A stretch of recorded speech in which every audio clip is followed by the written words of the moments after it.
గురువుగారు అసలు భగవంతుడు ఎక్కడున్నాడు అంటే సాక్షాత్కారం అన్నట్టుగా చెప్పారు మీరు. ఈ అసలు దోమల్ని, ఈగల్ని చంపే ఇది కూడా మనకి లేదు. కానీ ఎలాంటివి మనం చేస్తున్నాం అంటే ఈ ప్రపంచంలో పుట్టిన ప్రతి మానవుడు పాపాత్ముడే ఓ రకంగా చెప్పాలి అంటే. అందరూ. ఇక మనకి నందీశ్వరుణ్ణి అంటే మనం ఈశ్వర ఆలయానికి వెళ్ళినప్పుడైతే ఖచ్చితంగా నంది కనిపిస్తుంది.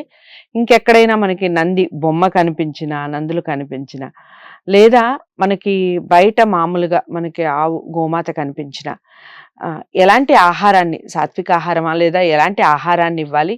ముఖ్యంగా గుడికి వెళ్ళినప్పుడు ఏం తీసుకెళ్ళాలి? నైవేద్యంగా కానివ్వండి, పండ్లు కానివ్వండి, ఎలాంటివి తీసుకెళ్ళాలంటారు? మామూలుగా మనిషికి కూడా సాత్విక ఆహారం ఎప్పుడు అవును, ఉత్తమం. మంచిది. సత్వరజస్తమ గుణాలని మనం కాపాడాలంటే దానికి మనకు అవసరం. అలాగే గోవుకి రోడ్డు మీద కనిపిస్తే గోవుని మనం ఏదో జంతువులే తిరుగుతుంది, ఏదో తింటుందిలే మనకి అనే భావన ఎప్పుడు పనికిరాదు. అది ఒక దేవత. సో ఆ దేవత కనిపించినప్పుడు కనీసం నమస్కారం చేయాలి. దాన్ని పెట్టినా పెట్టకపోయినా ఆ చేతిలో ఆ టైంకి ఏమి ఉండకపోవచ్చు, పెట్టకపోవచ్చు, దానికి నమస్కారం చేయాలి. అది కూడా మనం చెప్పులు వేసుకుని ఉండి నమస్కారం చేయకూడదు. చెప్పులు వదిలేసి దానికి నమస్కారం చేయాలి.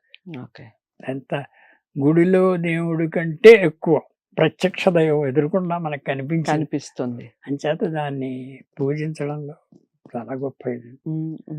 అందుకే ఈ గోవు ఎక్కడ మీరు చూడండి, దానికి మీరు గడ్డి పెడితే చాలండి, ఒక గుప్పిడి గడ్డి అలా దాన్ని తినిపిస్తే చాలు. పెద్ద పదార్థాలు ఏం అడగదు, అది కావాలని కోరదు. కాకపోతే నవధాన్యాలు ఇవన్నీ ఉడకపెట్టి పెడుతూ ఉంటారు, అలా పెట్టచ్చు. పచ్చగడ్డి, అరటిపండ్లు ఎక్కువ పెట్టకూడదు, కానీ అరటిపండు పెట్టచ్చు, ఎక్కువ పెట్టకూడదు అంటారు. అలాగా అసలు ఏ విషం పెట్టినా అది జీర్ణం చేసుకుంటుంది. అవునా? విషం తనలో ఉంచుకుని మంచి పాలను మనకి ఇస్తుంది. విషం తిన్నా కూడా అది పక్కన పెట్టేసుకుని మంచి పాలను మనకి ఇస్తుంది. పాలు, పెరుగు, నెయ్యి, వెన్న. ఈ విషయం ఇప్పటి వరకు నాకు తెలియదు. పంచగవ్యాలని ఇవన్నీ మనకి ఇస్తుంది. దాంట్లో ఎక్కడ విషం ఉండదు. నిజంగా మనకి హాని చేయదు అది. అందుకే నిజంగా విషాన్ని స్వీకరిస్తుందా? తెలియక తినేస్తుంది. తెలియక తినేసినా కూడా దాన్ని ఛానలైజ్ చేసి సపరేట్ గా పెట్టేసుకుని మంచి గొప్ప విషయం. నిజంగా చాలా అదే దాని దగ్గర ఉన్నది. అందుకే ఆక్సిజన్ పీల్చి ఆక్సిజన్ వదిలే జంతువు ఒకటే. మనకి ఆక్సిజన్ కావాలని తెలుసు అని అది ఆక్సిజన్ వదులుతుంది అది.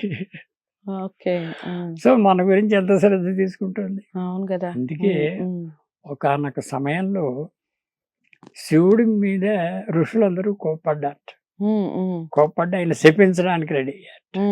అయ్యో బాబోయ్, ఋషులు అంటే వాళ్ళు దేవుడి కంటే ఎక్కువ ఉండేది. ఋషి అంటే తపస్సు వేలకు సంవత్సరాలు తపస్సు చేసి నిద్రాహారాలు మాని తపస్సు చేసిన వాళ్ళకి వాళ్ళ పవర్ ఎంత అంతా కాదు. ఋషుల్ని మామూలుగా తీసేయకూడదు, ఏదో ఋషి సన్యాసి అని అనుకోకూడదు. అలాగా ఆ ఋషుల కోపానికి శివుడు భయపడిపోయి నేను ఏం చేయాలి, ఎవరిని ప్రాధాయపడాలి, ఇప్పుడు నేనే దేవుడిని, నన్నే వాళ్ళు శపిస్తున్నారు, నేనేం చేయాలి అని గోమాతని ప్రార్థించాడు. కాల వేళ పడితే గోమాతని నువ్వేం కంగారు పడకు, నా గర్భంలో ఉండు నువ్వు అని తను స్వీకరించి గర్భంలో కొంతకాలం భరించింది. ఈశ్వరుణ్ణి గర్భంలో వదిలేస్తే బయటకు వెళ్తే శాపం. అంచేత చాలా కాలం తన గర్భంలో వచ్చి తర్వాత ఒక డెలివరీ టైంలో ఆయన్ని మళ్ళీ బయటకు పంపించింది. ఆయన్ని నీల వృషభుడు అంటారు.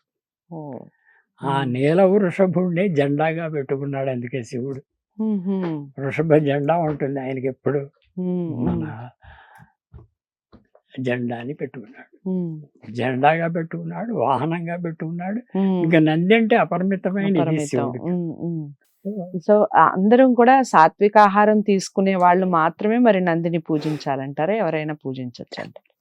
అది మాంసాహారం అనేది సర్వత్రా పనికిరాదు, ఎవ్వరూ తినకూడదు. అదే ఇందాక చెప్పుకున్నాం కదా, ఒక దోమని చంపితే పాపం కదా. ఉమ్, అలాంటిది ఒక మనిషిని, ఒక జంతువుని చంపేసి దాన్ని ఆహారంగా తింటే ఎంత పాపం అండి. ఉమ్, అహింస అనేది ఇంకేముంది అది. ఉమ్, హింసకు గురవుతున్నావు నువ్వు, హింస కావాలని చేస్తున్నావు. అందుకే దాన్ని చంపమన్నా, ఉమ్, చంపినా, ఉమ్, దాన్ని నరికిన ముక్కలు చేసిన, దాన్ని వండిన, ఉమ్, దాన్ని తిన్నా, ఉమ్, ఎవడు తింటాడో వాళ్ళందరికీ పాపం. ఓకే. చేత మాంసాహారం అనేది అసలు నిషిద్ధం. ఉమ్, అదేదో ఆహారం అని తింటున్నారు తప్ప మహాపాపం. ఉమ్, అహింస అనేది పనికిరాదు అని ఆయన చెప్పాడు. ఉమ్, హింస పనికిరాదు. ఎవరిని హింసించకు. ఉమ్, నిన్ను నువ్వే హింసించుకోకు. ఉమ్, నువ్వు ఆత్మహత్య చేసుకునే అధికారం నీకు లేదు. ఉమ్, నిన్నెవరు చంపన్నా నా ఇష్టం, నా ప్రాణం నేను చేస్తానంటే కుదరదు. నీకు దానికి పనిష్మెంట్ ఉంటుంది. ఉమ్, అలాగా అహింస అనేది పనికిరాదు. రైట్. సో మనకి సాత్విక ఆహారం ఎప్పుడు, ఈవెన్ చెట్లని, ఆకుల్ని, కాయల్ని తినడం కూడా పాపమే. అయ్యో, దానికి క్షమాభిక్ష ఉంటుంది కానీ దీనికి ఉండదు. రైట్. ఓకే, చాలా చక్కగా చెప్పారు. ఇక మామూలుగా మనం నిత్య జీవితంలో చాలా పాపాలు చేస్తూ ఉంటాం. అసలు లెక్క పక్కా లేదు దీనికి సంబంధించి. కాకపోతే మనం తీసుకునే ఆహారం కానివ్వండి, మనం పెట్టే ఆహారం కానివ్వండి, చాలా పవిత్రమైనది ఉండాలి, పవిత్రమైన మనసుతో కూడినది ఉండాలి. చాలా అవసరం అది. ఇక మనం గుడికి వెళ్ళినప్పుడు ఎలా చేసుకోవాలి, నందిని ఏ విధంగా పూజించుకోవాలి, అలాగే మనకి ఆవు గోమాత కనపడితే మనం ఎలాంటి ఆహారాన్ని పెట్టాలి, ఈ విషయాలన్నీ వీడియోలో తెలుసుకుందాం. ఇక తెలుసో తెలియకో చాలామంది నందిని ఎక్కడైనా ఆవులు కనపడితే కొంతమంది పిల్లలు కానివ్వండి, కొంతమంది పెద్దవాళ్ళు కూడా పక్కకి తోలటం, కొట్టటం చేస్తూ ఉంటారు. మహాపాపం అది. దానికి సంబంధించిన శిక్షలు ఏ విధంగా ఉంటాయి, ఎందుకు అలాంటి పనులు చేస్తారు, అసలు వాళ్ళు ఏ రూపంలో ఉండి ఆ పనులు చేస్తారు, ఈ విషయాలన్నీ నెక్స్ట్ వీడియోలో తెలుసుకుందాం. వీడియోని లైక్ చేసి షేర్ చేయండి, ఛానల్ని సబ్స్క్రైబ్ చేసుకోండి. నమస్తే.